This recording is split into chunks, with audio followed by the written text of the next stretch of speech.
தொடர்ச்சியா மாற்றத்தை சந்திக்கிற உலகத்துல நாம் வாழ்ந்தாலும் சில பண்புகள் எப்போதுமே மாறாது.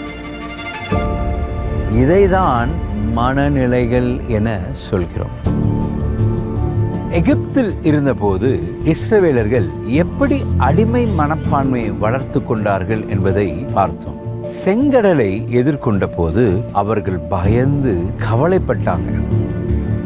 மாராவின் கசப்பான தண்ணீரை குடித்த போது அவர்கள் முறுமுறுத்து மோசேக்கு விரோதமாய் குறை கூறினார்கள்.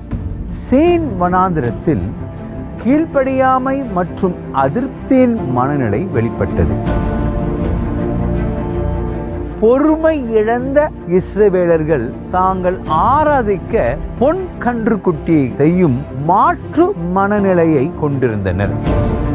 வாக்கு பண்ணப்பட்ட தேசத்திற்கான சுதந்திர பயணம் முழுவதிலும் கலகக்கார இஸ்ரவேலர்கள் நம் அன்பான தேவனை மீண்டும் மீண்டும் கோபப்படுத்தினர். மனிதர்கள் அன்றும் இன்றும் அதே பாவ நிலையை தான் பிரதிபலிக்கும்.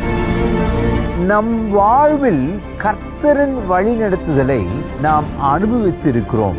ஆனால் நம் தேவைகள் சந்திக்கப்படாத போது இஸ்ரவேலர்களைப் போலவே நாமும் உடனடியாக அதிருப்தி அடைந்து தொடங்குகிறோம். அவர்களோட வனாந்திர பயணத்துல வெளிப்படுத்தின அணுகுமுறை, அவருடைய நடத்தை முறை மற்றும் மனநிலையை புரிந்து கொள்வதற்கு மூலமா வாக்கு பண்ணப்பட்ட தேசத்தை நம்ம சுதந்திரிக்கும் முன் இந்த உலகத்துல நம்மோடு தற்போதைய பயணத்தின் நிலையை மதிப்பீடு செய்ய இது மிகவும் உதவியா இருக்கும்.